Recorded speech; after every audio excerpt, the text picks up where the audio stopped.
He paid for his seat. He followed every rule. And yet, they still tried to take it from him. David Carter was no stranger to being questioned, to being made to feel as though his very presence required justification.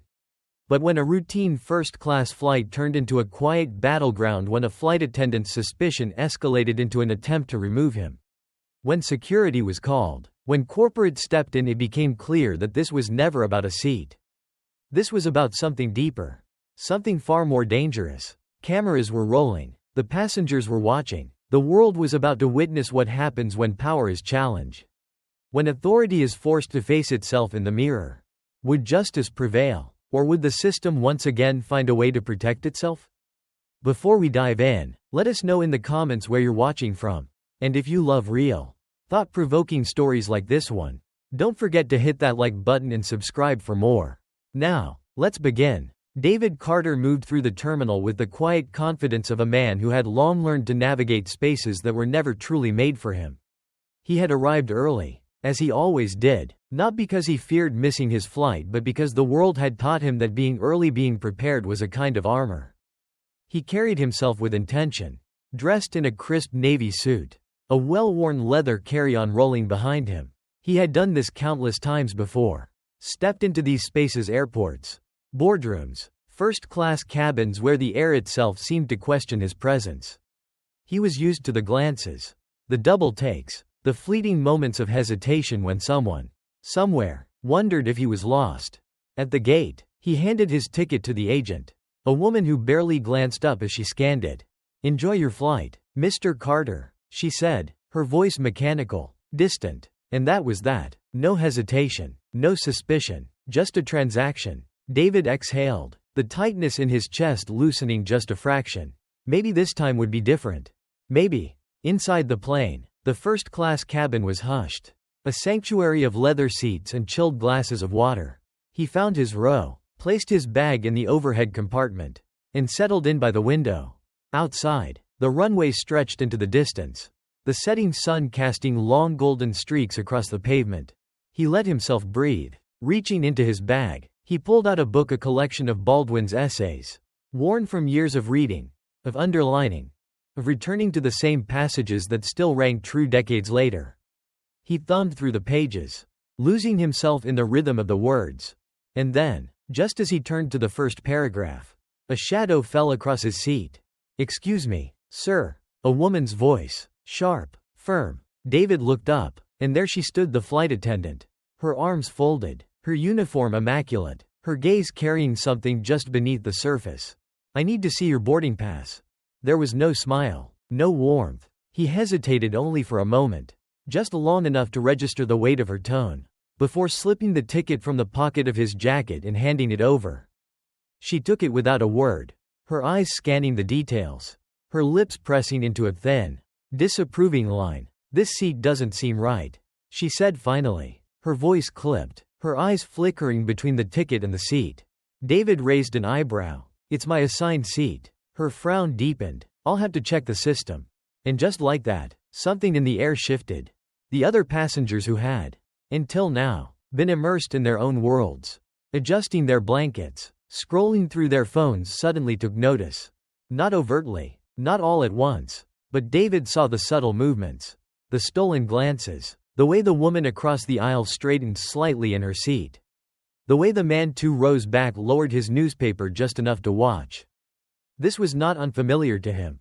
This was not new. And yet, it was happening again. The flight attendant turned on her heel and disappeared toward the galley. David leaned back in his seat, his grip tightening on the armrest. It would have been easy, he thought, to let it go, to pick up his bag, to move to the back, to let the moment pass like so many others. Easier, maybe, but not right. Minutes passed. The plane filled. A couple in business attire settled in a few rows ahead, murmuring in low voices. A family with a young child took their seats near the divider, the mother already flipping through the in-flight menu. The hum of pre-flight routines continued. And then, she returned. But she was not alone. Beside her was a man in a Navy airline-issued blazer, a tablet in his hand. His expression was neutral, too neutral. The kind of neutrality that masked discomfort. "Sir," the supervisor said, his voice more measured than the attendant's. I understand there's been some confusion about your seat. May I see your boarding pass again? David handed it over without a word. The supervisor glanced at the ticket, tapped on his tablet, then nodded. This is indeed your seat. The flight attendant stiffened. Are you sure? She asked. Her voice quieter now, but still tinged with something that David knew all too well. The supervisor turned to her, his tone firm but professional. The ticket matches the manifest. Mr. Carter is in the right seat.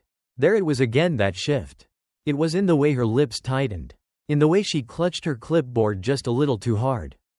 And for the first time, real silence fell over the first-class cabin. Not the quiet of boarding, not the soft rustle of passengers settling in, but a silence that carried weight. Passengers watched now, openly, no longer pretending not to see. The moment stretched. Then, without another word, the flight attendant stepped back, her expression unreadable, and disappeared into the galley. But David knew. This was not over. This was never over. Outside, the last of the luggage was being loaded. The flight crew made their final checks. The sun dipped lower on the horizon. And in the first-class cabin, David Carter turned back to his book. But he did not read.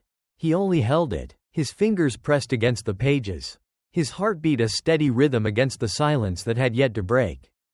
At first, there was only silence, not the gentle, expectant hush of a plane preparing for takeoff, but something taut, stretched thin like a thread about to snap, the kind of silence that carried weight, that filled spaces between words unsaid.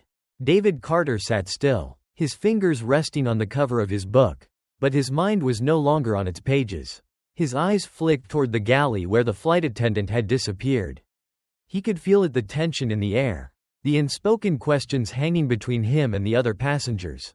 Then, the whispers began. It started as murmurs, passengers exchanging glances, their voices hushed but unmistakable. Did you see that? That was unnecessary. Why was she so aggressive? But there were others too. Voices in lower tones, words laced with something colder. Well, maybe there was a mistake. They're just making sure. Nothing wrong with that. David had heard all of it before. The measured doubt, the insistence that a simple request was just that, a request. Not a challenge, not an interrogation, not a question of whether he belonged. Just a misunderstanding. Except it never was. He turned his gaze toward the window, watching as the last of the baggage handlers moved about below. The sun had nearly set now, the sky fading into deep indigo. The world outside was shifting toward night. But inside this plane, the moment was far from over. A rustling in the aisle. Movement. David looked up just as the flight attendant reappeared. She moved with a different energy now. Her steps quick and decisive. Her hands clenched at her sides. She wasn't alone. Another crew member followed her, a younger woman, her eyes darting uncertainly between David and her colleague. She carried herself with hesitancy, her posture tight with the kind of nervousness that came from being caught between authority and instinct. David knew that feeling well.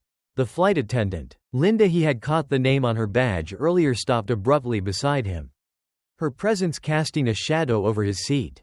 "Sir," she said, her voice thin and stretched, "I need to ask you again to move to economy." There was a beat of silence. David exhaled slowly, deliberately. "No." Her face hardened. "Sir, you're disrupting the boarding process." Disrupting. There it was. The shift from uncertainty to accusation.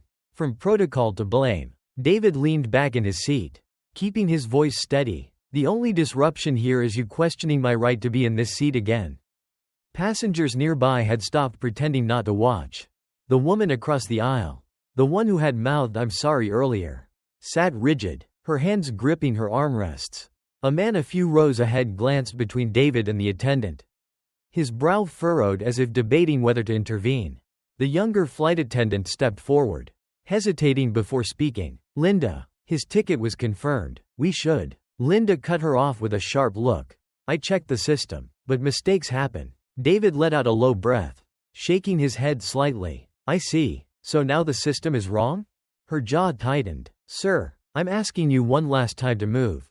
If you refuse, I'll have no choice but to involve security."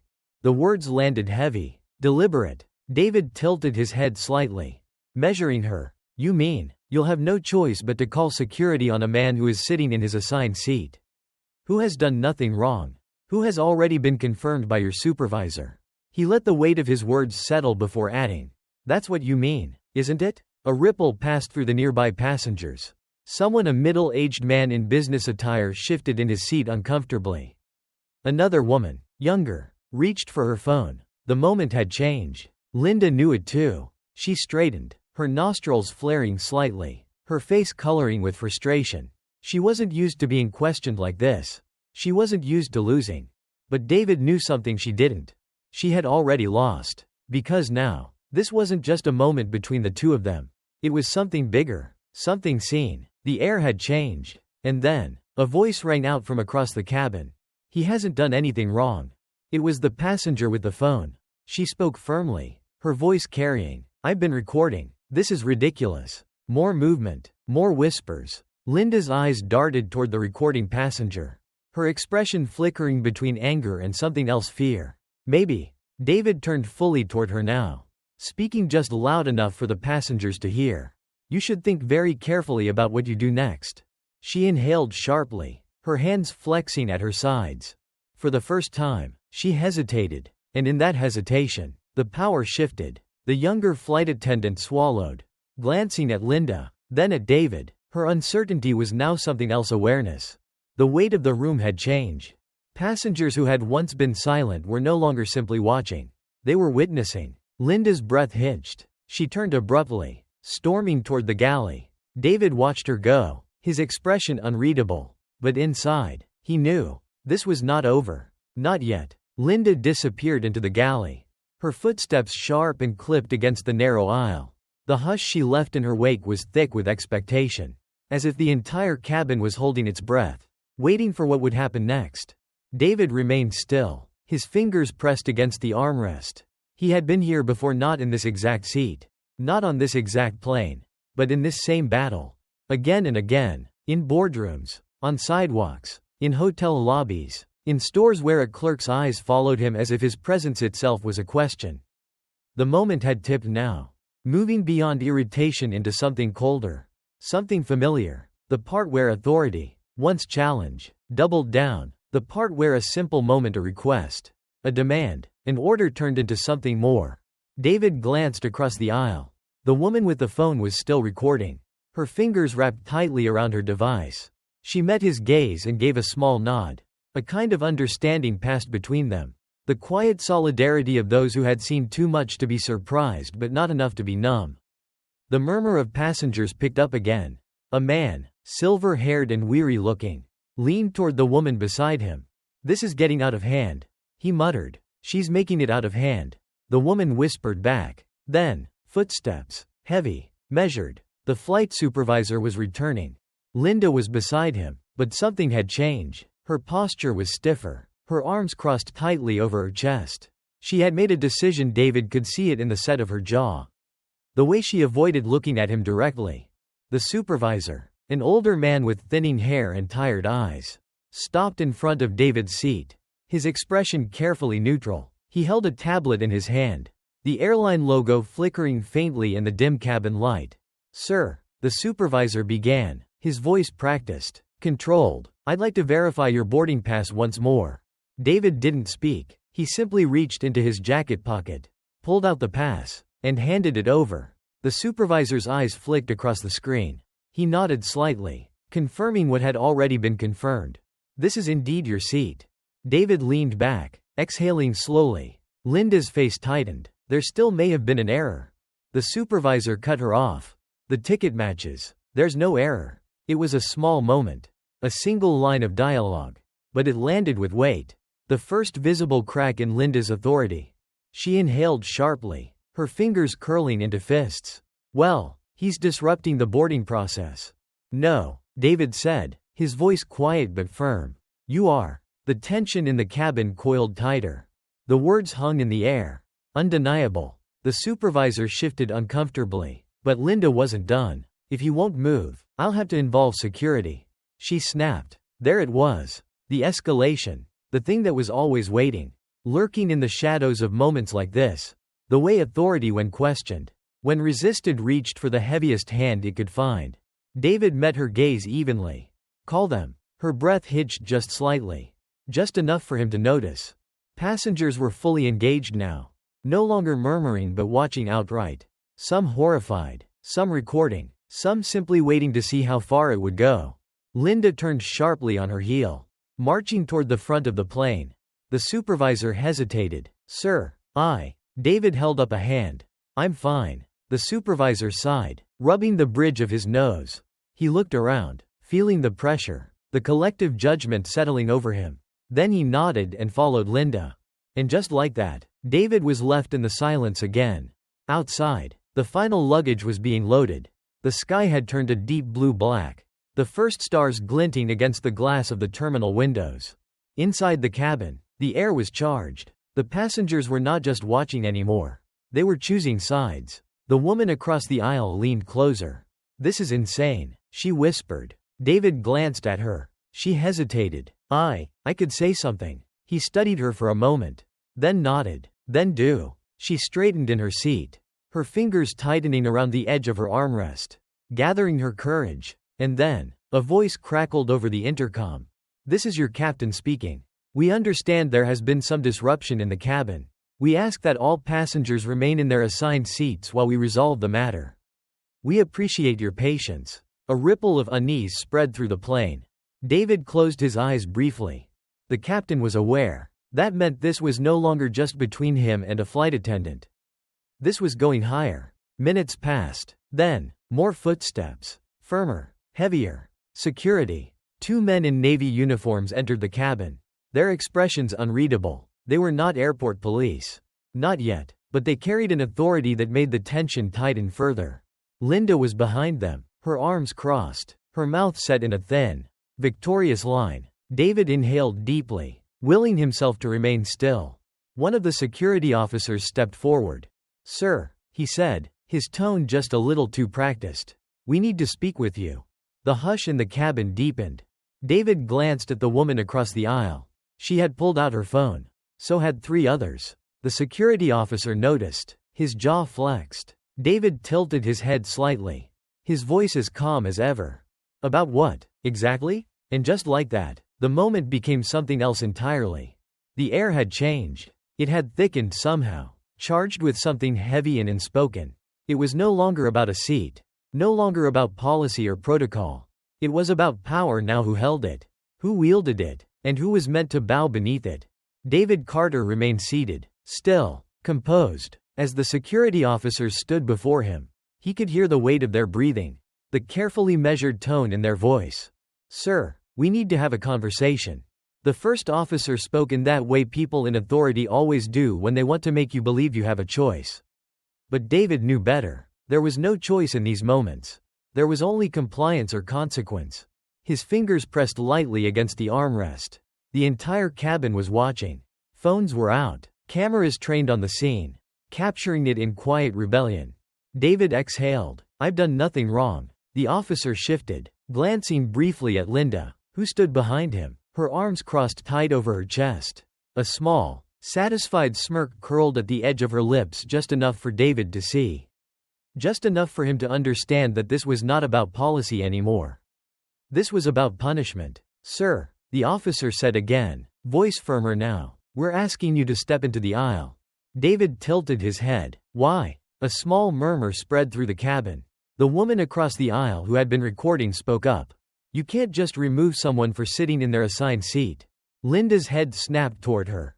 Ma'am, this doesn't concern you. The woman's eyes narrowed. It concerns all of us. And just like that, the room tilted again. David saw it in the security officer's eyes, the moment of hesitation. The moment they realized this was no longer a simple situation. The moment they saw the phones, the cameras, the passengers whose silence had begun to crack. The officer cleared his throat. Glancing back at Linda, the flight attendant has reported that you were causing a disturbance. David let out a slow breath, his fingers tightening against the armrest. There it was. The words they always used when a black man refused to shrink. Disturbance. A word that could mean anything. A word that, in the right hands, could be twisted into something dangerous. David met the officer's gaze. Defined disturbance. The man hesitated, shifting uncomfortably. David leaned forward slightly, his voice steady but sharp as glass. Because as far as I can tell, the only disturbance here is a woman who didn't like the fact that I refused to be bullied out of my seat. A few rows ahead, a man in a suit coughed uncomfortably. The woman across the aisle muttered, "Exactly." Linda bristled. "I was following protocol." David turned his gaze to her then. "Were you?" She faltered, just for a moment, her jaw tightening. "Sir," the officer interrupted, shifting back into position. "Please come with us. We don't want to escalate this." Escalate. Another word David knew too well. Escalate meant the moment where patience runs thin, where voices rise, where force is introduced, where hands press too hard against wrists, against throats, against dignity. He had seen escalation before. He had lived it, and he was not about to let it happen here. David inhaled deeply. His body was still, but inside, his heart pounded not with fear, but with clarity. He turned toward the woman across the aisle, then toward the passengers behind him. And then, he did something Linda did not expect. He smiled. Not with amusement, not with joy, but with understanding, because he had already won. The battle had moved beyond their little war. It was no longer about her. No longer about him. It was about the people watching. The phones recording. The passengers who would go home and tell this story. The voices that had already begun to whisper in defiance. He looked back at the officers. No. The word landed like a stone. One syllable. A refusal that did not need to be shouted to be heard. The officer hesitated. Passengers were watching. Phones were filming. And suddenly, everything was too big. Linda shifted, growing restless, glancing between the officers and the cabin. She could feel it slipping away now. The control she had clung to so desperately. A ripple of tension swept through the cabin. Then, another voice, this time from the back of the plane. "This is absurd," a man muttered. "You can't kick him off for nothing." More voices. More murmurs. A shift in the air. Linda could feel it turning against her. She could see it in the way the officers hesitated. The way the supervisor who had remained silent now looked uncomfortable. And then, the intercom crackled. "This is your captain speaking." The entire plane went silent. The captain's voice was calm but edged with something firm. Something final. "I understand there has been a situation in first class. Security, please stand by. Flight attendants, resume boarding procedures. All passengers, please remain in your seats." David watched as the officers stepped back. Linda's face went pale. And just like that, it was over. The shift had happened. The moment had cracked open. David exhaled, leaning back in his seat. He did not move. He did not speak. Because he didn't have to. He had already said everything that needed to be said. And for the first time that night, he let himself smile, not out of triumph, but because the battle was over. And he was still here. The sound of the captain's voice had been final, slicing through the tension like a judge's gavel. The weight of the moment should have settled then, should have anchored the plane back to a quiet normalcy. But it did not, because the thing about power, the thing about a system that has long existed unchallenged, is that it does not give up its ground so easily. David Carter knew this. He had lived it, and he could feel it now, simmering just beneath the surface. The security officers hesitated for only a second longer before exchanging a glance, silently calculating their next move. The tide had turned, yes, but the storm was not yet over. One of them took a step back, shifting his weight, but his hand still hovered close to his belt, a reflex, unconscious or not, one that carried its own quiet threat. Linda, standing rigid beside them, was unraveling. This was not how it was supposed to go.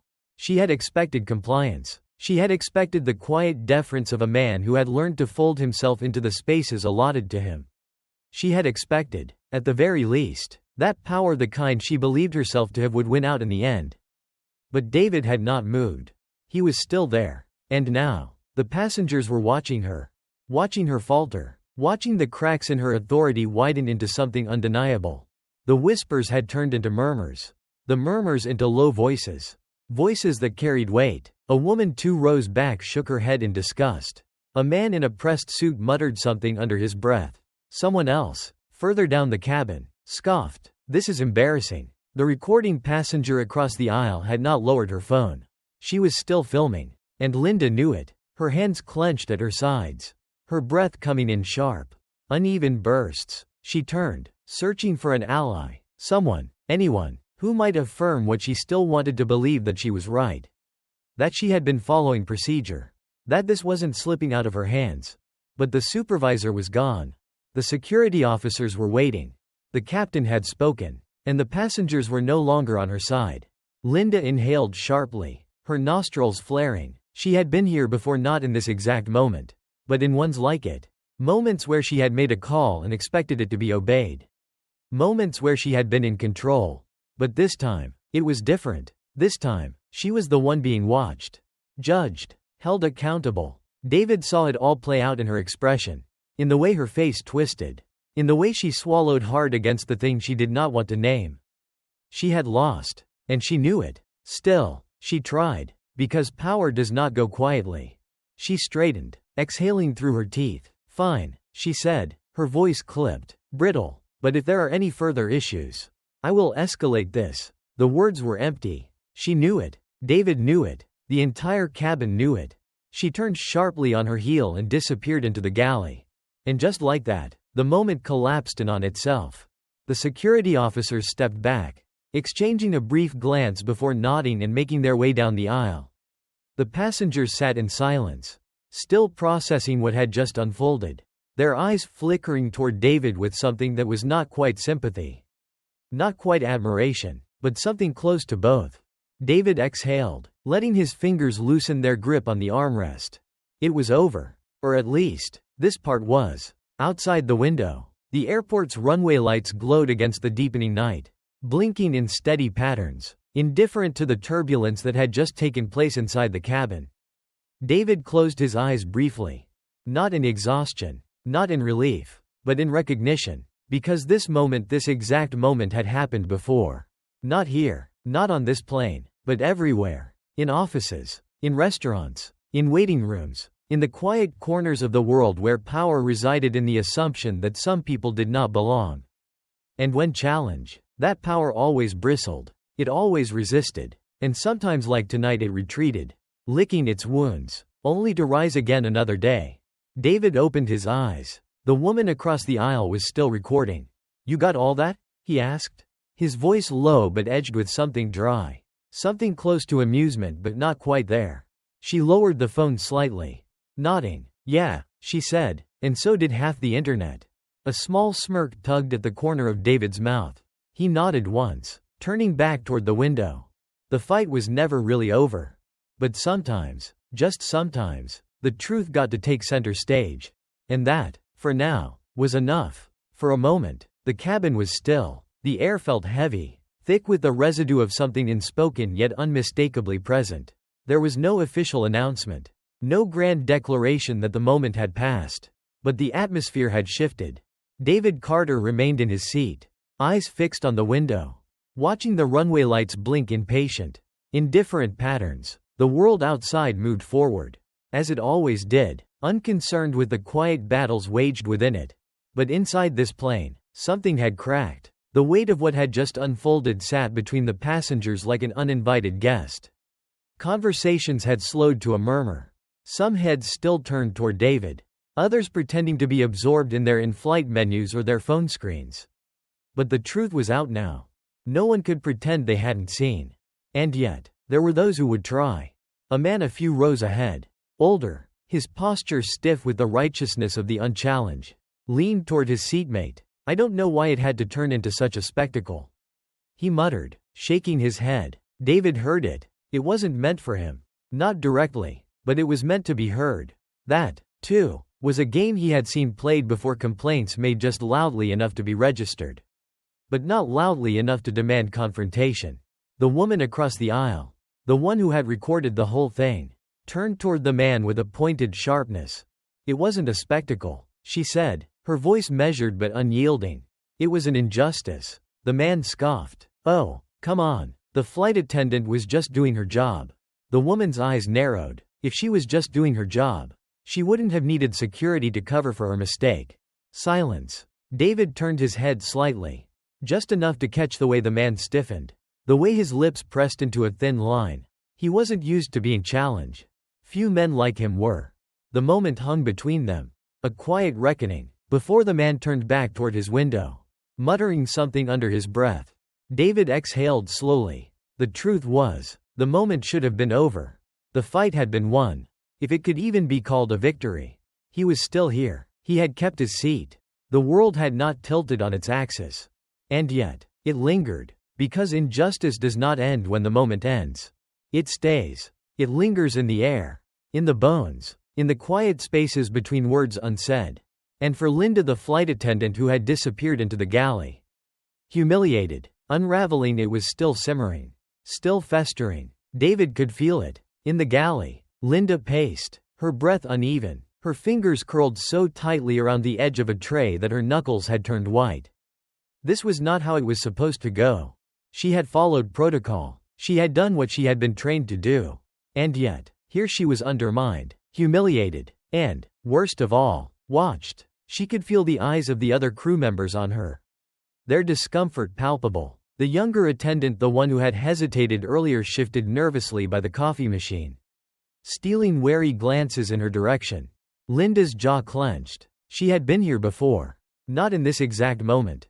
But in moments like it. Moments where she had been made to feel small, questioned, challenged. And she would not let this be one of them. Her hands trembled slightly as she reached for the intercom. She hesitated. The power had slipped from her grasp. The passengers were against her. The captain had spoken. The moment had passed. But still, her pride burned. And pride, when wounded, was a dangerous thing. She inhaled sharply and pressed the button. "Captain," she said, keeping her voice steady, "we need to discuss the incident in first class." Back in the cabin, David felt it before it happened. The shift. The quiet before the storm. He had learned to recognize the patterns. To sense when a moment was not quite over. The fight was never truly about the moment itself. It was about what came after, about how those in power would react to having their authority questioned. Their control disrupted. Linda was not done. The captain's voice came over the intercom. "Ladies and gentlemen, this is your captain speaking. I understand there was a situation earlier in the first-class cabin. We will be conducting a review of the incident upon landing. We ask that all passengers remain seated and cooperative as we work to resolve any outstanding issues." David's grip tightened on the armrest. A review. Not an apology. Not a resolution. A review. A manufactured pause. A way of saying, "We are not finished with you yet." The passengers around him stirred. A few turned their heads toward him again. Their expressions wary, uncertain. The woman across the aisle shook her head in disbelief. "This is insane," she muttered under her breath. David closed his eyes briefly. This was not about the seat anymore. It was about making an example. He had refused to move. Now, they wanted him to feel the weight of that refusal. A quiet rage burned in his chest, not the kind that erupted, but the kind that simmered. The kind that had been carried for too long. Passed down through too many generations. It was not new. It was not surprising. But that did not make it any less exhausting. He turned his gaze toward the front of the cabin. Toward the curtain that separated first class from the rest of the plane. Somewhere behind it, Linda was waiting. Somewhere behind it, the captain was deciding. Somewhere behind it, the next move was being calculated. And David knew. The fight was far from over. There is a moment before a storm, before the first crack of thunder splits the sky, when the air itself seems to shudder. A moment where the world holds its breath, teetering on the edge of something inevitable. David Carter could feel that moment now. The cabin had settled into a forced quiet. But it was not peace. It was the kind of silence that had weight. The kind that meant people were listening even as they pretended not to. It was the kind of silence that came before something broke. He sat still, his body a statue of patience. But his mind moved fast. Sharp, knowing. He had spent his life navigating these rooms. These spaces where he was both present and unwelcome. He had learned the rhythms of power. The ways it moved. The ways it recoiled when challenged. And he had learned something else, too. That power never forgave. The captain's voice had been firm but vague. A review. A phrase that meant everything and nothing. A phrase that allowed them to decide, after the fact, how they would frame the story. How they would justify what came next. David glanced toward the front of the cabin. Toward the curtain that separated first class from the cockpit. The fight was not over. In the galley, Linda's hands shook as she gripped the counter. This was spiraling out of control. The passengers had turned against her. The security officers had backed down. And that man was still sitting in his seat. Unmoved, untouched. It wasn't right. She had followed procedure. She had done everything by the book. And yet, somehow, she was the one being questioned. She had seen the looks from her colleagues. The quiet judgment in their eyes. The younger flight attendant, the one who had tried to tell her to stop, wouldn't even meet her gaze. The supervisor had disappeared, too afraid to take a real stance. And the passengers, the recording, the whispers. Linda's breath came fast, too fast. This was slipping. She could feel it, like sand through her fingers. She needed to act. She needed control. Her fingers twitched toward the intercom again. But no, she hesitated. The captain had spoken. She had gone as far as she could on her own. But that didn't mean it was over. No, if she was going down, she would not go down alone. She turned, her voice low, sharp. Get me corporate. The young flight attendant swallowed. Corporate? Linda's eyes burned. Yes, now. David did not flinch when the flight attendant re-emerged. He had expected her. She walked slower now, her movements more deliberate. She was not here to demand.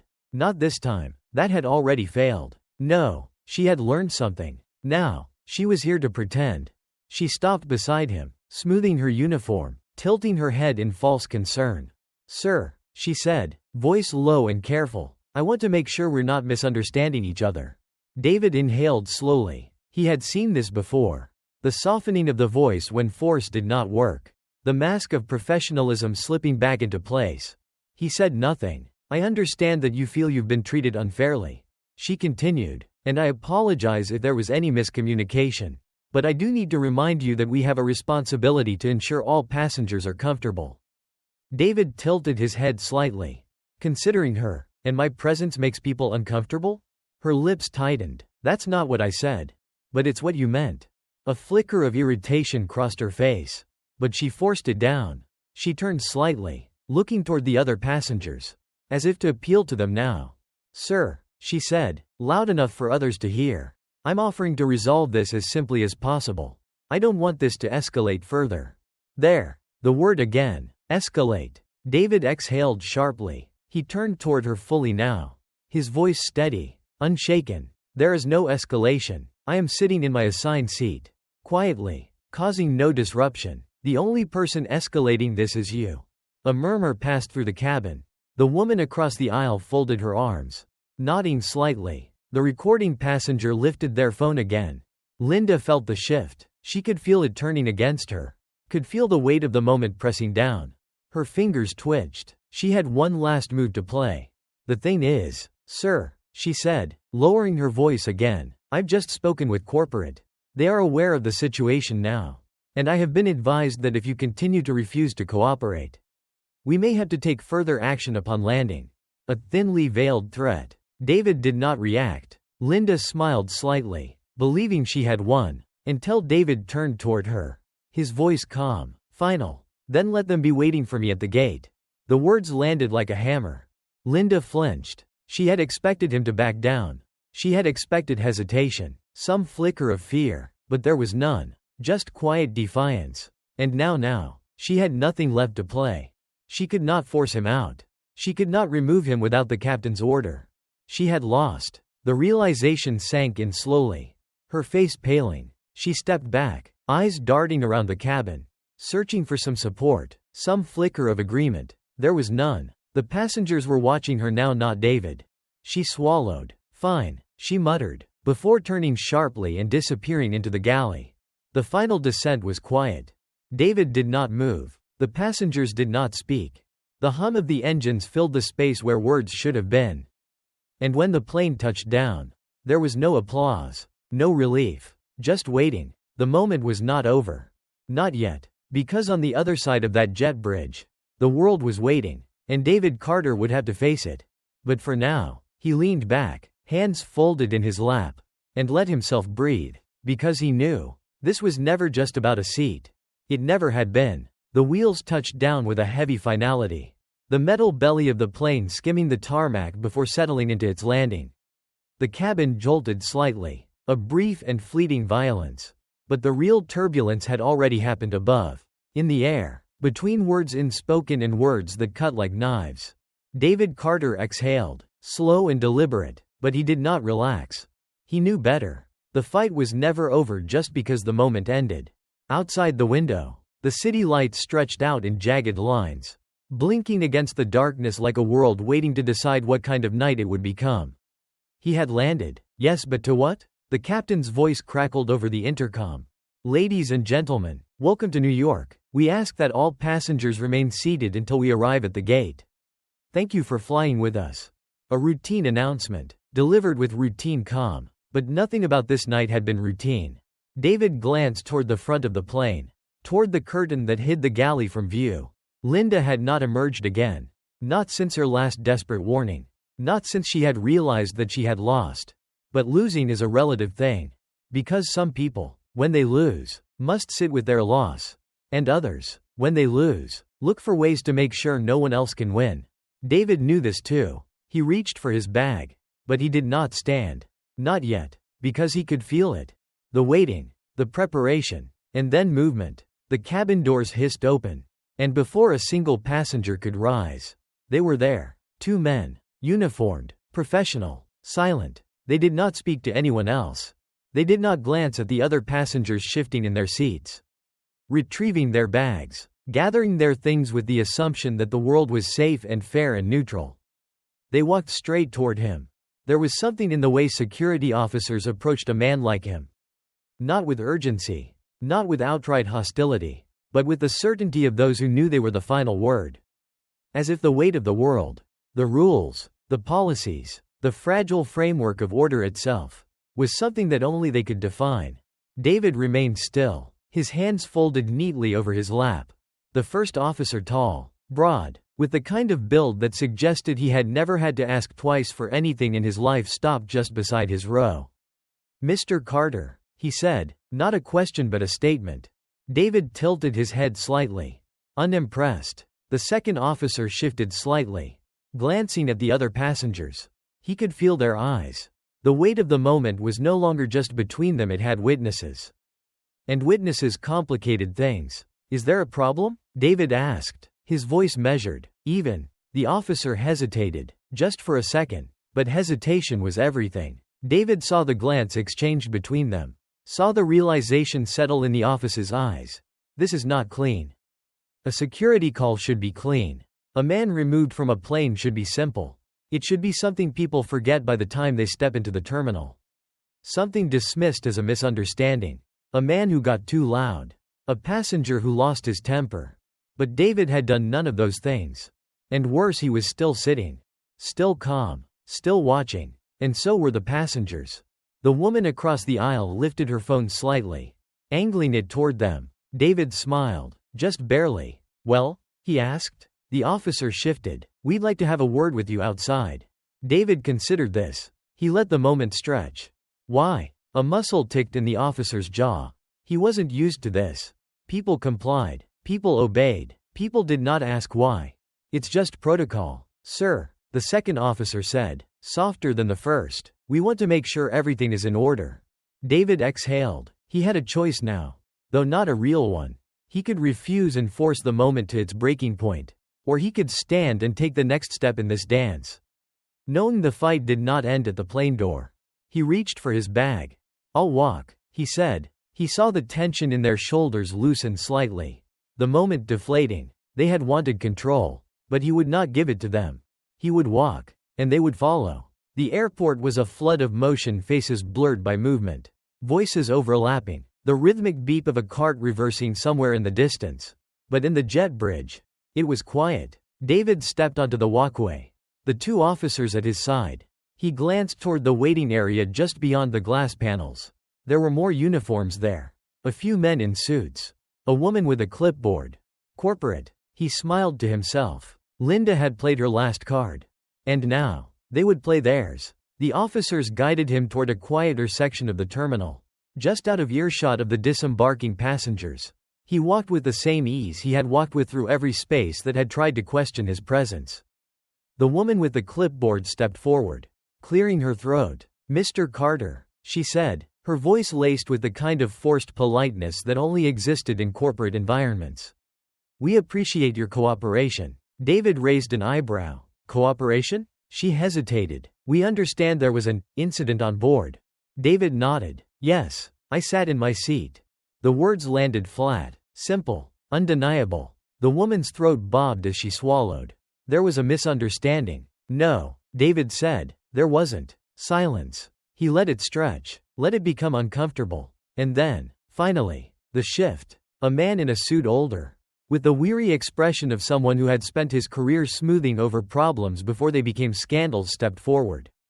"We deeply regret what happened tonight," he said, his voice more careful, more precise. "We are launching an internal review. We take these matters very seriously." David held his gaze. "No, you don't." The man blinked. "Excuse me?" David tilted his head. "You don't take these matters seriously. You take this matter seriously. Because there's video. Because people are talking. Because you're afraid of what happens next." The woman with the clipboard shifted uncomfortably. The security officers looked anywhere but at him. David continued. "You don't need an internal review to know what happened here. You don't need a panel of executives to tell you what you already know." He stepped forward slightly, lowering his voice just enough to make them lean in. "The only question left is, what are you going to do about it?" Silence. And there it was. The real turbulence. The storm they had tried to contain. Now spilling out into the world. David exhaled, picking up his bag. "If you need me, you know where to find me." And with that, he turned, walking away. Not because he was done, but because this fight was just beginning.